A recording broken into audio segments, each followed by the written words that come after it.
Hi everyone, welcome back to English with Jelly sir. Today we are going to discuss paper 1. Already have uploaded few videos in my YouTube channel and you can go to the playlist and you can find videos of that. అంతేకాకుండా ఈ వీడియోస్ని upload చేసేటప్పుడు description బాక్స్లో నా యొక్క WhatsApp group లింక్ని కూడా post చేస్తున్నాను.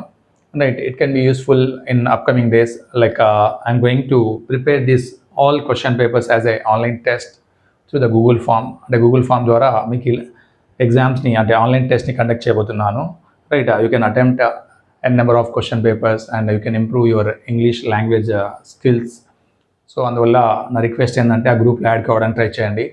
అంతేకాకుండా మీ దగ్గర అంటే పేపర్ 1కి సంబంధించి ఎవరెవరైతే ప్రిపేర్ అవుతున్నారో వాళ్ళకి కూడా ఈ యొక్క గ్రూప్ని లేదా ఈ ఛానల్ లింక్ని వాళ్ళ దాకా పంపించడానికి ట్రై చేయండి. It's my request to all. ఎందుకంటే ఇది వాళ్ళకు కూడా హెల్ప్ అవుతుంది అండ్ దాంతోపాటు నాకు కూడా హెల్ప్ అవుతుంది. Right, so it can be easy to reach to every one. Right, so let start with the first question now. Choose the correct sentence. ఇందులో మనకి 4 సెంటెన్సెస్ ఇవ్వడం జరిగింది. అందులో ఏది రాంగ్ అనేది మనం ఏది కరెక్ట్ అనేది ఫైండ్ అవుట్ చేద్దాం. చూస్ ద కరెక్ట్ సెంటెన్స్ అంటున్నారు. So for Rakesh is a sincere boy, nevertheless his teachers appreciate him. Right, Rakesh is a sincere boy but even his teachers appreciate him. Rakesh is a sincere boy, how even his teachers appreciate him. Rakesh is a sincere boy, so his teachers appreciate him. అంటే ఇక్కడ మనకి 4 sentences ఇచ్చాడు. ఇది conjunction related bit, అంటే connecting the 2 sentences with 1 word. అంటే ఆ connect చేసే word ఏమంటాం మనం? కంజంక్షన్ అంటాం. బట్ ఆ కంజంక్షన్ అనేది కూడా కరెక్ట్గా యూజ్ చేయాలి. Rakesh is a sincere boy. Rakesh అనే అతను ఎలాంటి బాలుడు? నిజాయితీ గల బాలుడు. అయినప్పటికీ అతని టీచర్స్ మెచ్చుకుంటారు అనొచ్చా? అనరాదు. ఎందుకంటే ఈ సెంటెన్స్కి ఆ సెంటెన్స్కి అపోజిట్ ఇచ్చాడు, నెవర్తెలెస్ అనేది. అయినప్పటికీ అనేది యూజ్ చేయడం wrong, so incorrect. Coming to Rakesh is a sincere boy but even his teachers appreciate him. Rakesh నిజాయితీ గల బాలుడు కానీ, right, even his teachers appreciate him, అయినా కూడా ఆ టీచర్స్ అప్రిషియేట్ చేస్తారు అంటున్నాడు. అంటే నిజాయితీ గల బాలుడు అయినా కూడా అప్రిషియేట్ చేస్తారు అంట. ఇది కూడా wrong conjunction. And coming to Rakesh is a sincere boy, how even his teachers appreciate him. అంటే ఇక్కడ కూడా మళ్ళీ ఏమిచ్చాడు? అతను నిజాయితీ గల బాలుడు అయినా కూడా, రైట్, టీచర్స్ అప్రిషియేట్ చేస్తారు అంటున్నాడు. ఇది కూడా wrong. Rakesh is a sincere boy so his teachers appreciate him. Yes, ఇది కరెక్ట్ అవుతుంది. రాకేష్ నిజాయితీ గల బాలుడు కాబట్టి అతడి టీచర్స్ అతన్ని మెచ్చుకుంటారు. అంటే ఇక్కడ సో అనేది ఏం తెలుపుతుంది? రైట్, రీజన్ని తెలుపుతుంది. రీజన్ అంటే అతడి నిజాయితీ గల బాలుడు కాబట్టి అతని యొక్క టీచర్స్, ఉపాధ్యాయులు మెచ్చుకుంటారు. So 4th one is the correct sentence. Coming to 67, William Shakespeare's was greater than dash English writer. అంటే విలియం షేక్స్పియర్ ఎవరైతే ఉన్నాడో అంటే poet, he was a greater than dash English writer. ఇది డిగ్రీస్ ఆఫ్ కంపారిజన్ ఇవ్వడం జరిగింది. మన positive కానీ, comparative కానీ, సూపర్లేటివ్ కానీ సెంటెన్స్ని మనం చూడగానే ఏం కనిపిస్తుంది? ఇక్కడ దాన్ కనిపిస్తుంది. దాన్ కనిపిస్తుంది అంటే ఇది కంపారిటివ్ డిగ్రీ.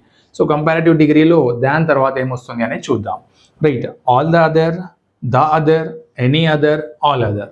రైట్, సో ఇక్కడ మనకి William Shakespeare was greater than, అతడు ఎవరికంటే గొప్పవాడు? ఆల్ ద అదర్ అనరాదు, ఎందుకంటే అందరితో మనం కంపేర్ చేయరాదు. ద అదర్, ఇక్కడ ద అనేది రాదు. రైట్, ఎందుకంటే సూపర్లేటివ్ కంటే ముందే మనకి ద రావాలి. ఎనీ అదర్, ఇది కరెక్ట్ అవుతుంది. William Shakespeare was a greater than, అతడు గొప్పవాడు ఎవరికంటే? మరే ఇతర ఇంగ్లీష్ రైటర్, ఇతర ఇంగ్లీష్ రైటర్ కవి కంటే. అంటే ఎనీ అదర్ అనేది సూటబుల్ అవుతుంది. రైట్, ఆల్ అదర్ కూడా రాదు. ఆల్ అనేది సూపర్లేటివ్. ఆల్ అనేది మనం ఎందులో యూజ్ చేస్తాం? సూపర్లేటివ్లో యూజ్ చేస్తాం. నో అదర్ అనేది పాజిటివ్ అయితే, ఎనీ అదర్ అనేది రైట్ కంపారిటివ్ అవుతుంది. ఆల్ అదర్ అనేది లేదా ఆఫ్ ఆల్ అనేది సూపర్లేటివ్ అవుతుంది. సో మనకి ఎనీ అదర్ అనేది సూటబుల్ అవుతుంది. William Shakespeare was greater than, అతడు చాలా గొప్పవాడు ఎవరికంటే? ఎనీ అదర్, మరే ఇతర కవి కంటే. Right, coming to 68, I won't pay it is unless he sends me the bill again. అంటే ఇక్కడ మనకి it has given 1 sentence. So we have to find an error, means which part of the sentence it has. అంటే ఏ part of the సెంటెన్స్లో మనకి error, తప్పు ఉందో మనం find out చేయాలి. I won't pay అంటే ఐ విల్ నాట్ పే, నేను pay చేయను. ఎందుకు? ఇట్ ఈజ్ అన్లెస్ అంటున్నాడు. ఏమంటున్నాడు? It is unless. It is unless అనేది ఏమవుతుంది? రిడండెంట్ అంటే ఎక్కువగా ఇచ్చాడు. సో ఇట్ ఈజ్ అనేది మనకి అవసరం లేదు ఇక్కడ. I won't pay unless he sends me the bill again. He sends రావాలి, సెండ్ తర్వాత ఎస్ రావాలి ఇక్కడ. రైట్, నేను పే చేయను అన్లెస్ తప్ప, అయితే తప్ప, ఎప్పుడు అతడు మళ్ళీ బిల్ పంపిస్తే తప్ప నేను పే చేయను అంటున్నాడు. ఇక్కడ ఇట్ ఈస్ అనేది ఏంటిది, రిడన్డెంట్ అంటే ఎక్సెస్, రైట్. సో అందువల్ల మనకి బి అనేది error, it has an error here. Coming to 69, everyone was dash tears at the climax of Balagam movie. Yes, ఇక్కడ ఏమి ఇచ్చాడు అంటే బలగం మూవీ క్లైమాక్స్ చూస్తున్నప్పుడు ఏమైందట, ఎవ్రీవన్ వాజ్ డాష్ టీయర్స్ అంటే ఏడ్చారు. ఎలా, సో దానికి ప్రిపోజిషన్ అంటే సూటబుల్ వర్డ్ అనేది ఏమొస్తుంది అనేది మనం చూద్దాం. ఇక్కడ ఫ్రేజ్ అనేది move to, moved in, moved off, moved for. So moved for అనొచ్చా అంటే అని రాదు. మూవ్డ్ ఫర్ అంటే ఏంటి, కొరకు, రైట్, కదలడం. దేని కొరకు అంటే సంథింగ్ దేని కొరకు కదలడం అంటాం. మూవ్డ్ ఫర్ అనేది అని రాదు. మూవ్డ్ ఆఫ్, మూవ్డ్ ఆఫ్ అంటే దూరంగా వెళ్ళడం లేదా దూరంగా కదలడం, అది కూడా కాదు. మూవ్డ్ ఇన్ అంటే లోపలికి కదలడం లేదా లోపలికి వెళ్ళడం, మూవ్డ్ ఇన్, ఇది కూడా కాదు. మూవ్డ్ టు, ఎస్, ఇది కరెక్ట్ అవుతుంది, రైటా. Everyone was moved to tears అంటే ఆ సన్నివేశం ఏదైతే ఉందో బలగం సీన్ అనేది వాళ్ళందరినీ కదిలించింది, రైట్. అందువల్ల వాళ్ళందరూ ఏడవడం, కన్నీళ్లు పెట్టడం స్టార్ట్ చేశారు. Moved to is the correct phrase here. Coming to 70, the company rejected their competitors dash for a buyout అంటే ఇక్కడ ద కంపెనీ అనేది ఉందో ఏం చేసిందట, రిజెక్టెడ్, ఏం చేశారు వాళ్ళు, రిజెక్ట్ చేశారు. ఎవరిని, దేర్ కాంపిటీటర్స్ అంటే వాళ్ళ ప్రత్యర్థులు ఎవరైతే ఉన్నారో వాళ్ళందరినీ రిజెక్ట్ చేసింది, right. For what, for a buyout అంటే వాళ్ళు కొనుగోలు చేయాలనుకున్నారు, వాళ్ళ ప్రత్యర్థులు ఆ కంపెనీని కొనాలనుకున్నారు, సంథింగ్ ఏదో కొనాలనుకున్నారు, దాన్ని ఆ ప్రతిపాదనను వాళ్ళు రిజెక్ట్ చేశారు.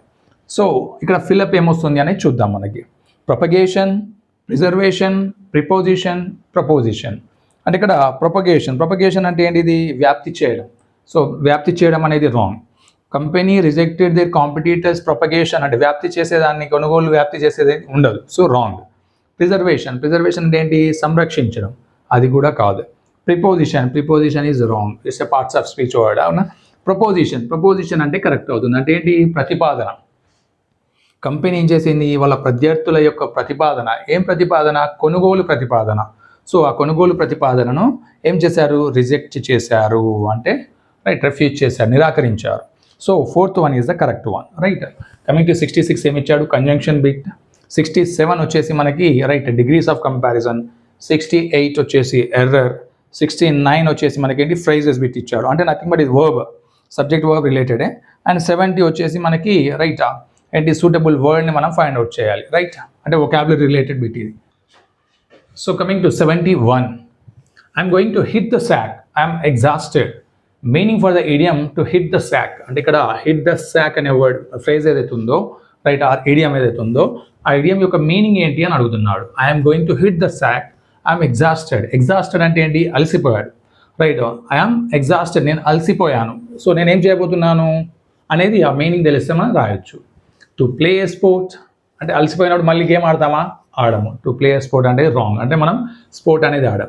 టు హ్యావ్ ఏ స్నాక్ ఆలోచించవచ్చు, ఎందుకంటే అలసిపోయినప్పుడు ఏం చేస్తాం మనం, స్నాక్స్ తినడానికి ఆలోచిస్తాం, ఇది కూడా ఆలోచించు, బట్ అది కరెక్ట్ మీనింగ్ కాదు, right. To go to sleep, yes, ఇది కరెక్ట్ అవుతుంది. అంటే నేను అలసిపోయాను కాబట్టి నేను ఏం చేస్తాను, పడుకుంటాను. I'm going to hit the sack or I'm going to go to sleep అంటే నేను పడుకోబోతున్నాను. సో ఎందుకు, ఐఎమ్ ఎగ్జాస్టెడ్, నేను అలసిపోయాను, రైట్. ఫోర్త్ వన్ ఏంటి, టు హిట్ సంథింగ్ ఫిజికల్లీ అంటే కొట్టడం, అంటే అలసిపోయినప్పుడు ఎవరైనా కొడతామా అంటే సో కొట్టాము, అది రాంగ్ అవుతుంది. Third option is the correct one, hit the sack idiom meaning is to go to sleep, పడుకోవడం. Coming to 72, choose the correctly spelled word అంటే మనకి ఇక్కడ కొన్ని వర్డ్స్ 4 వర్డ్స్ ఇవ్వడం జరిగింది, అందులో స్పెల్లింగ్ అనేది రాంగ్ ఇచ్చాడు, ఎందులో సూటబుల్ ఉందో మనం చూద్దాం, రైట్. ససెప్టబుల్ అంటే ఇది రాంగ్, రైట్, ఎందుకంటే ఏం రావాలి, ఫస్ట్ వన్ చూసినట్టయితే అది కరెక్ట్ అవుతుంది. Fourth one is the correct one, susceptible, right. So ఇది కూడా రాంగ్, ఇది కూడా wrong. Fourth one is correct one. Susceptible అంటే ఏంటి, SUSCEPTIBLE, ససెప్టిబుల్ అనేది కరెక్ట్ వర్డ్, అంటే నథింగ్ బట్ సులభంగా అంటే ఇన్ఫ్లుయెన్సింగ్ ఈజీలీ, ఏదైతే ఈజీగా ఇన్ఫ్లుయెన్స్ చేస్తామో దాన్ని ఏమంటాం, ససెప్టిబుల్ అంటాం, right. Coming to 73, let's do that dash. So sentence అనేది దేంతో స్టార్ట్ అయింది, లెట్స్తో స్టార్ట్ అయింది, అంటే ఇట్స్ ఇంపరేటివ్ సెంటెన్స్. అందులో మనకి ఏం చేయాలి, సో దీనికి క్వశ్చన్ ట్యాగ్ని ఫైండ్ అవుట్ చేయాలి. లెట్స్ వచ్చింది, లెట్ అస్ డూ దట్, మనం అది చేద్దాం అంటున్నాడు. ఏమంటున్నాడు ఇక్కడ, మనం అది చేద్దాం. అస్ అంటే ఏంటి, it's a prepositional pronoun, objective pronoun, ఇదేంటి ఆబ్జెక్టివ్ ప్రొనౌన్. సో ఆబ్జెక్టివ్ ప్రొనౌన్కి మనం సబ్జెక్ట్గా మార్చాలనుకున్నప్పుడు ఏమవుతుంది, అది వీగా మారుతుంది. ఏం మారుతుంది, వి. లెట్స్ డూ దట్, మనం అది చేద్దాం అని చేసామా, చేయలేం, అంటే చేయబోతున్నాం.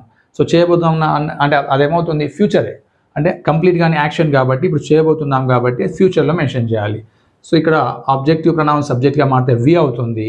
సో ఫ్యూచర్లో వీకి ఏమొస్తుంది, షెల్ వస్తుందా, విల్ వస్తుందా అంటే షెల్ వస్తుంది. సో షెల్ వి అనేది కరెక్ట్ అవుతుంది. ఏమవుతుంది, షెల్ వి అనేది కరెక్ట్ అవుతుంది. సో షెల్ వి ఏది, so this is the suitable shell we. Coming to 74, classical music is worth dash.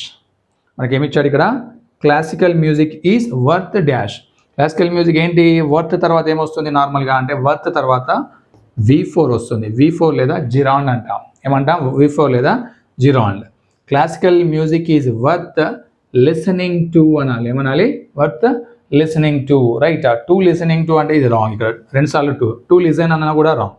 So ఇది కూడా రాంగ్, ఎందుకంటే V4 అనేది కరెక్ట్, ఆ తర్వాత టు అనేది వస్తుంది. Classical music is worth listening to అనేది కరెక్ట్ అనాలి. 75, the headmaster was addressing the students. The sentence can also be expressed as, అంటే ఇక్కడ హెడ్ మాస్టర్ ఏం చేస్తున్నాడు, వాజ్ అడ్రసింగ్ ద స్టూడెంట్స్. అతను స్టూడెంట్స్తో విద్యార్థులతో మాట్లాడుతున్నారు. రైట్, దీన్ని ఏ విధంగా రాయొచ్చు, the students had been addressed by the headmaster, the students have been addressed by the headmaster, the students were being addressed by the headmaster, the students was being addressed by the headmaster. అంటే ఇది మనకు active వాయిస్లో ఇచ్చాడు, passive వాయిస్లోకి మార్చాలి. First మనం దీన్ని divide చేద్దాం. Head master ఏంటి, సబ్జెక్ట్. వాజ్ అనేది ఏంటి, ఆక్సిలరీ, పాస్ట్ టెన్స్లో. Right, auxiliary verb or helping verb అని కూడా అనొచ్చు. ఇది main verb. Right, the student అంటే ఆబ్జెక్ట్. సో మనకి ఫస్ట్ ఏం చేస్తాం, ఆబ్జెక్ట్ని ముందుగా రాస్తాం. ఏం చేస్తాం, ఆబ్జెక్ట్ని ముందుగా రాస్తాం. ఆ తర్వాత వాజ్ అడ్రసింగ్ అన్నాడు, అంటే ఇది కంటిన్యూస్ కాబట్టి ఏమవుతుంది, సో మనం ఆక్సిలరీ హెల్పింగ్ వర్బ్ని తీసుకోవాలి. ఏం తీసుకోవాలి, helping verb. Was or were రావాలి, వాజ్ ఆర్ వర్. ఆ తర్వాత అడ్రస్సింగ్ V4 ఇచ్చాడు కాబట్టి ఏమవుతుంది, బీయింగ్ వస్తుంది. ఏమొస్తుంది, బీయింగ్. ఆ తర్వాత రైట్ V3 రావాలి. ఏం రావాలి, V3. Then by, then subject. అంటే ఇక్కడ ఉన్న సబ్జెక్ట్ అక్కడ ఆబ్జెక్ట్ అవుతుంది, అంటే సబ్జెక్ట్ అన్నది. సో ఇక్కడ ఆబ్జెక్ట్ ద స్టూడెంట్స్ అనేది ప్లూరల్ కాబట్టి ఏమొస్తుంది, వర్ వస్తుంది. The students were being addressed, అది ఎక్కడ ఉంది, the students were being address. ఆ తర్వాత బై అనే preposition. Right, the headmaster, ఇది కరెక్ట్ అవుతుంది. Right, third one is the correct option. Right, ఇది యాక్టివ్ వాయిస్ నుంచి ప్యాసివ్ వాయిస్లోకి. రిమైనింగ్ చూసినట్టయితే had been wrong, have been ఇది ప్రెజెంట్ అవుతుంది. ఆల్రెడీ పాస్ట్లో ఇచ్చారు కాబట్టి మళ్ళీ పాస్ట్లోనే రావాలి. వాజ్ బీయింగ్ అడ్రస్డ్, ఓకే ఇది కరెక్టే. ద స్టూడెంట్స్, బట్ ఇక్కడ వాజ్ ఇచ్చాడు, వాజ్ అనేది రాంగ్. స్టూడెంట్స్ అనేది ప్లూరల్ కదా, ప్లూరల్ వచ్చినప్పుడు మనకి ఏం రావాలి, వర్ రావాలి. బట్ ఇక్కడ వాజ్ ఇచ్చాడు, అది రాంగ్ అవుతుంది. మనకి ఇక్కడ వాజ్ ఉందిగా, ఇక్కడ వాజ్ అని మనం అనుకుంటాం, అది రాంగ్. ఎందుకంటే స్టూడెంట్స్ అనేది ప్లూరల్, ఆబ్జెక్ట్ అనేది సబ్జెక్ట్ అయింది కాబట్టి సో ప్లూరల్ ఆబ్జెక్ట్ని మనం తీసుకోవాలి. So coming to 76, the class teacher said to Ravi, I want to meet your parents. So మనకి ఇక్కడ రిపోర్టెడ్ ఫామ్, అంటే డైరెక్ట్ స్పీచ్లో ఇచ్చాడు, దీన్ని ఇండైరెక్ట్ స్పీచ్లోకి మార్చాలి. ద క్లాస్ టీచర్ ఏం చెప్పారు, సెడ్ టు రవి, ఎవరితో, రవితో చెప్పారు. ఏమని, I want to meet your parents, నేను మీ పేరెంట్స్ తల్లిదండ్రులతో కలవాలనుకుంటున్నాను. దీన్ని మనం ఇండైరెక్ట్ స్పీచ్లోకి మార్చాలి. సో సెట్ టు అనేది ఏమవుతుంది, టోల్డ్గా మారుతుంది. The class teacher told, okay. Ravi, okay, that she wanted to meet his parent. Yes, ఇది కరెక్ట్ అవుతుంది. అంటే ఇక్కడ వాంట్ అనేది ఏమవుతుంది, వాంటెడ్గా మారుతుంది. అంటే సింపుల్ ప్రెజెంట్లో ఉన్నది సింపుల్ పాస్ట్లోకి మారుతుంది. ఎందుకంటే ఇక్కడ సెట్ టు వచ్చింది కాబట్టి సింపుల్ పాస్ట్. సో ఇక్కడ కూడా సింపుల్ పాస్టే వస్తుంది. She wanted to meet, right, his parents. ఇక్కడ ఐ అంటే ఎవరు, క్లాస్ టీచర్. రైటా, సో షీ అవుతుంది, ఆమె. రైటా, అన్నిట్లలో షీ ఇచ్చాడు కాబట్టి ఇక్కడ మనం షీనే తీసుకోవాలి. ఏదైనా సెంటెన్స్లో హీ ఇచ్చాడంటే ఇవ్వలేదు. సో అన్నిట్లలో షీ ఇచ్చాడు కాబట్టి సో షీ అనేది కరెక్ట్ అవుతుంది. To meet his parent, your అంటే ఎవరు ఇక్కడ, రవి. సో రవి కాబట్టి ఏమవుతుంది, హిస్గా మారుతుంది. రైట్, ఇందులో చూసినట్టయితే the class teacher told Ravi that she wanted to meet his parents, ఇది కూడా సెంటెన్స్ కరెక్టే ఉంది. Right, third and fourth or wrong. ఎందుకు అంటే ఇక్కడ విల్ ఇవ్వడం జరిగింది, ఇక్కడ హ్యాడ్ అనేది ఇవ్వడం జరిగింది. ఇవి రెండు wrong. First and second both are correct options. Coming to 77, a big meal always makes me feel lethargic and sleepy. Antonym of lethargic. అంటే ఇక్కడ a big meal అంటే భోజనం, ఎక్కువ భోజనం ఏం చేస్తుందంటే ఆల్వేస్ మేక్స్ మీ ఫీల్, నన్ను చాలా ప్రతిసారి ఏం చేస్తుందట, makes me feel lethargic. Lethargic అంటే ఏంటి, లేజీ. లెథర్జీ అంటే ఏంటిది, లేజీ ఆర్ డల్ అనొచ్చు. లేజీ ఆర్ డల్ అంటే అన్ఎనర్జెటిక్, ఇన్యాక్టివ్, రైట్, ఇవన్నీ సినానిమ్స్ వస్తాయి. And sleepy. స్లీపీ అంటే ఏంటి, రైట్, నిద్రలోకి జారుకోవడం అన్నట్టు, రైట్. యాంటానిమ్ ఆఫ్ లెథర్జిక్ అంటున్నాడు. ఇక్కడ మనకి సినానిమ్ అడగట్లేదు. యాంటానిమ్ అంటే ఏంటి, వ్యతిరేక పదం. ఈ లెథర్జిక్ అనే వర్డ్ యొక్క antonym, opposite word. So synonym ఏంటి, లేజీ ఆర్ డల్. సో మనం మీనింగ్ చూద్దాం. Vivacious, dull, torpid, sluggish. So మనకి ఇక్కడ ఒక వర్డ్ తెలుసు కాబట్టి డల్ అంటే ఇది సేమ్ మీనింగ్ అవుతుంది. సో ఇది రాంగ్. టార్పేడ్ అన్నా కూడా same, slow or dull. Sluggish అన్నా కూడా సేమ్, స్లో ఆర్ డల్ అంటే ఇన్యాక్టివ్ అనే మీనింగ్ వస్తుంది. వివాషియస్ ఇది కరెక్ట్ అవుతుంది. వివాషియస్ అంటే యాక్టివ్ ఆర్ ఎనర్జెటిక్. ఇక్కడ లేజీ ఆర్ డల్ అయితే వివాషియస్ అనేది ఏంటి, యాక్టివ్ ఆర్ ఎనర్జెటిక్ అవుతుంది. So first one is the opposite of lethargic. 78. In a formal letter your sincerely is. So మనకి ఫార్మల్ లెటర్లో యువర్ సిన్సియర్లీ ఎండింగ్లో రాస్తాం కదా, దాన్ని ఏమంటారు అని అడుగుతున్నారు. The communication, the salutation, the subscription, the superscription. So communication దేని అంటాం మనం, బాడీ ఆఫ్ ద లెటర్ని అంటాం. కమ్యూనికేషన్ దేని అంటాము, బాడీ ఆఫ్ ద లెటర్ని మనం కమ్యూనికేషన్ అంటాం. చూడండి ఇప్పుడు ఎగ్జాంపుల్ ఇట్లా చూసినట్టయితే ద సాల్యుటేషన్ అనేది ఫస్ట్ రాస్తాం. ఏంటి ఇక్కడ salutation. So dear, so salutation అంటే ఏమొస్తుంది ఇక్కడ, డియర్ సార్ అని వస్తుంది కదా, దాన్ని సాల్యుటేషన్ అంటాం. ఇది సెకండ్ వన్, రైట్. కమ్యూనికేషన్ అంటే ఏంటి, ఇక్కడ body of the letter. Body of the letter ఏదైతే రాస్తామో దాన్ని కమ్యూనికేషన్ అంటాం. ఇది ఫస్ట్ వన్. సో మనకి ద సబ్స్క్రిప్షన్ అనేది కరెక్ట్ వన్. సబ్స్క్రిప్షన్ అంటే ఏంటి, ఇక్కడ యువర్స్ ఫెయిత్ఫుల్లీ ఏదైతే రాస్తామో దాన్ని సబ్స్క్రిప్షన్ అంటాం. లేదంటే వితౌట్ కామాస్ యూజ్ చేసుకుంటే ఇటు లెఫ్ట్ సైడ్ నుంచే రాస్తాము, దాన్ని కూడా కరెక్ట్. అంటే రెండు ఆర్డర్లు కూడా కరెక్టే, రైట్. సబ్స్క్రిప్షన్ ఇటు సైడ్ కూడా వస్తుంది, అటు సైడ్ కూడా వస్తుంది. బట్ సూపర్స్క్రిప్షన్ ఏంటి, అడ్రస్ కింద రాస్తాం, రైట్. లేదా లెఫ్ట్ సైడ్ అయితే లెఫ్ట్ సైడ్ రాయొచ్చు, లేదా లెటర్ పైన రాస్తే ఏదైతే ఉందో దాన్ని సూపర్స్క్రిప్షన్ అంటాం, అడ్రస్ రాయడాన్ని. సో ఇక్కడ మనకి యువర్ సిన్సియర్లీ అనే ఆన్సర్ ఏంటి అంటే సబ్స్క్రిప్షన్. సో మనకి లెటర్ రైటింగ్ యొక్క వీడియో కూడా వీడియోస్లో మీరు ప్లేలిస్ట్లోకి వెళ్ళి చూసినట్టయితే దొరుకుతుంది. అండ్ దానిపైన కొన్ని క్వశ్చన్స్ కూడా ఫ్రేమ్ చేసి ప్రాక్టీస్ క్వశ్చన్స్ ఇవ్వడం జరిగింది. ఆ వీడియో కూడా అవైలబుల్లో ఉంది, చూడండి, రైట్. కంపల్సరీ లెటర్ రైటింగ్లో నుంచి ఒక బిట్ వస్తుంది. ఆ వీడియోస్ మీరు చూసినట్టయితే ఒకటి ఎక్స్ప్లెనేషన్ ఆఫ్ లెటర్ రైటింగ్ ఉంది. అండ్ దానిపైన కొన్ని క్వశ్చన్స్ ఫ్రేమ్ చేసి ప్రాక్టీస్ పేపర్స్ ఇవ్వడం జరిగింది, రైట్. ప్రాక్టీస్ బిట్స్ ఇవ్వడం జరిగింది. అవి రెండు చూసినట్టయితే మీకు కంపల్సరీగా 1 మార్క్ వస్తుంది, right. Coming to 79. A person especially a young one with exceptional abilities. అంటే ఇక్కడ ఒక పర్సన్ ఎవరట, ఎస్పెషల్లీ ఎ యంగ్ వన్ అంటే ఒక చిన్న బాలుడు, అంటే యంగ్ ఏజ్ బాయ్ బాలుడు ఎవరైతే ఉంటాడో ఆ బాలుడు ఏంటి, విత్ ఎక్సెప్షనల్ ఎబిలిటీస్ అంటే చాలా అసాధారణమైన ప్రతిభ కానీ, రైట్, ఎక్సెప్షనల్ టాలెంట్ కానీ ఉన్న అబ్బాయిని ఏమంటాము అంటున్నాడు. Wizard, intellectual, creative, prodigy. Wizard అంటే రాంగ్, మాంత్రికుడిని, right. Who has magical powers అంటే విజర్డ్ అనొచ్చు. బట్ ఇక్కడ exceptional abilities or exceptional talent అంటున్నాడు. సో ఇంటెలెక్చువల్ అంటే కాదు, మేధావి. ఇంటెలెక్చువల్ అంటే తెలివిగలవాడు. క్రియేటివ్ అంటే క్రియేటివిటీ, ఇది కూడా కాదు, రైట్. ప్రాడిజీ అంటే కరెక్ట్ అవుతుంది. ఏమంటాం మనం, ప్రాడిజీ అంటే the boy who has exceptional talent or exceptional abilities, ఆ అబ్బాయిని ప్రాడిజీ అంటాం. అంటే gifted skills or gifted talent. 80. అది గిఫ్టెడ్ టాలెంట్ అనేది ఎందులో, మ్యాథ్స్లో కానీ, మ్యూజిక్లో కానీ, లేదా ఇతర ఏదైనా టాలెంట్స్ ఉన్నాయనుకోండి, దాన్ని ప్రాడిజీ అంటాం. 80. I want to be the in charge of the office. Right, ఇక్కడ డాష్ రావాలి. Dash I get back from the vacation.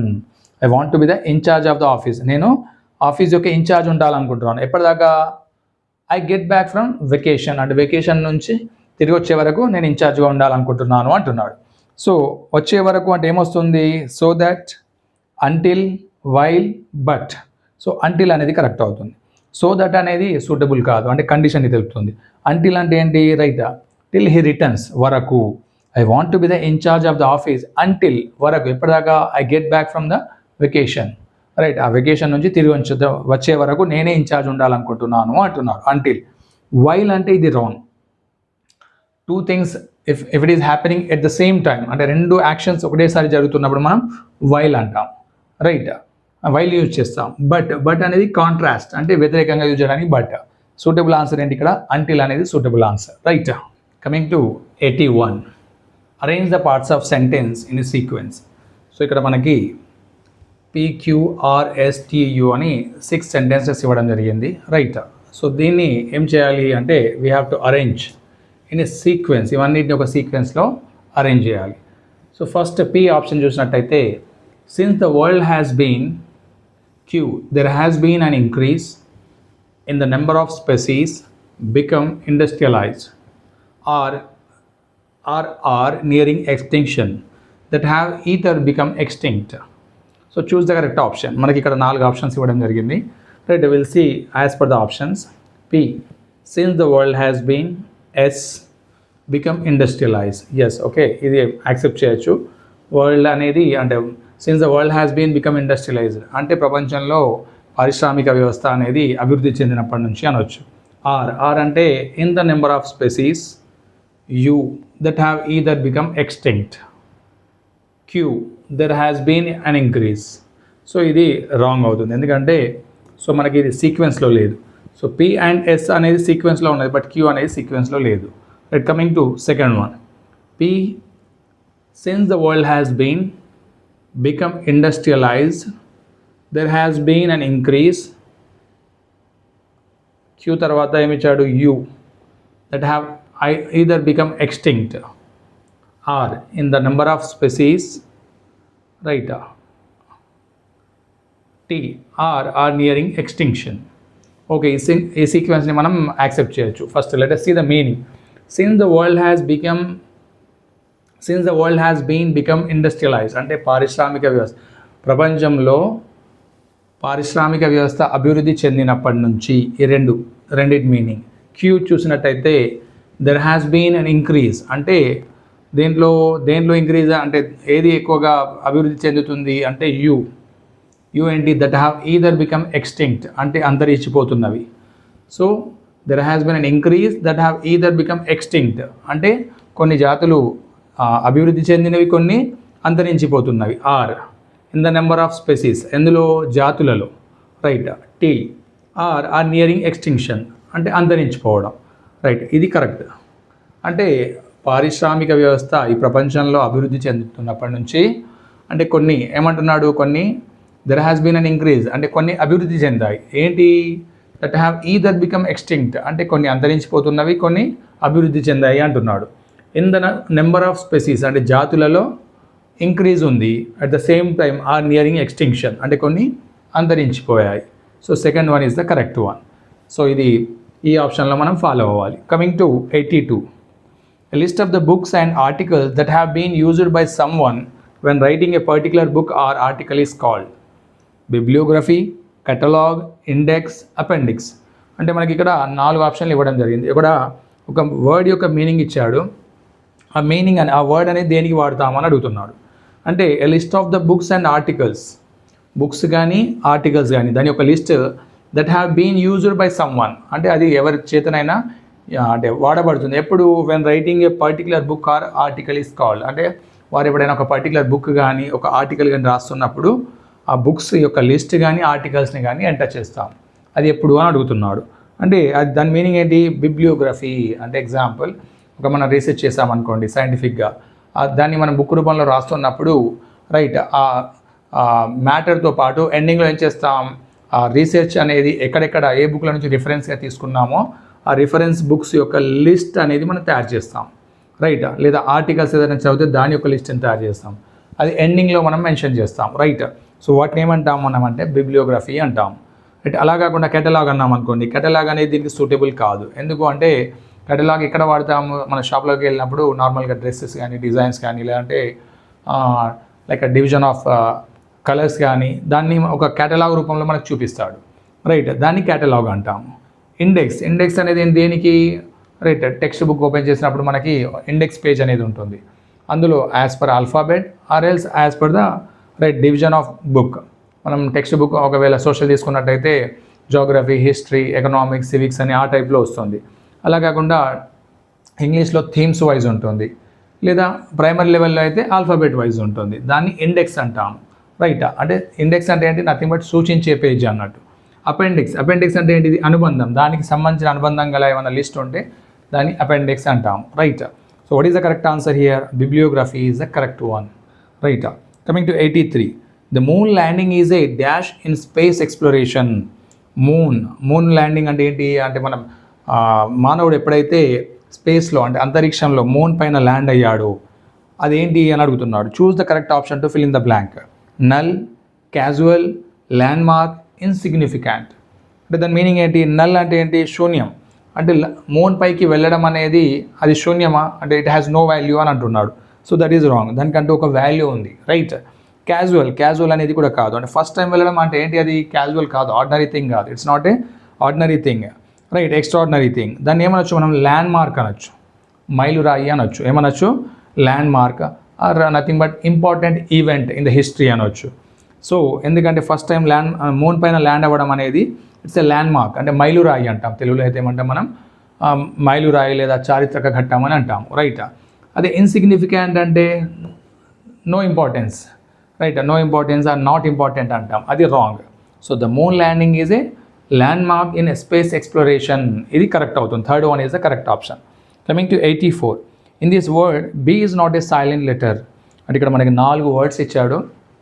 అందులో ఎక్కడ బి ఈజ్ నాట్ సైలెంట్ అంటున్నాడు. సైలెంట్ అంటే సైలెంట్ లేని వర్డ్ ఏంటి అని అడుగుతున్నాడు. నార్మల్గా ఫస్ట్ వన్ చూసినట్టయితే తమ్ అంటే ఏమవుతుంది? B is silent here. మనం ఎక్కడ స్ట్రెచ్ చేస్తాం? ఎం పైన స్ట్రెచ్ చేస్తాం, తమ్. అంతేగాని థంబ్ అనకూడదు, రైట్, తమ్. సెకండ్ వన్ ఏంటి? డిబేట్. ఎస్, ఇక్కడ మనం బీనే సౌండ్ చేస్తున్నాం, ప్రొనౌన్స్ చేస్తున్నాం, డిబేట్. సో మిగతా కూడా చూద్దాం. ల్యామ్, రైట్. ల్యామ్ అంటే ఇది కాదు, ఎందుకంటే బీని మనం ప్రొనౌన్స్ చేయము, ల్యామ్ అంటాం, ల్యామ్ అంతే. సటిల్ అంటే బీని సౌండ్ చేయము, సటిల్ అనాలి, అంతేగాని సబ్టిల్ అనకూడదు, రైట్. సో ఇక్కడ ఎం తర్వాత బి వచ్చినా, రైట్, బి తర్వాత టీ వచ్చినా అవి సైలెంట్ అయిపోతాయి. డిబేట్ అనే వర్డ్లో బి అనేది మనం ప్రొనౌన్స్ చేస్తాము. So it is not a silent letter. So in the debate, right. So this is about 84. 81 ఏమి ఇచ్చాడు మనకు? Arrange in the parts of sentence in sequence అంటున్నాడు.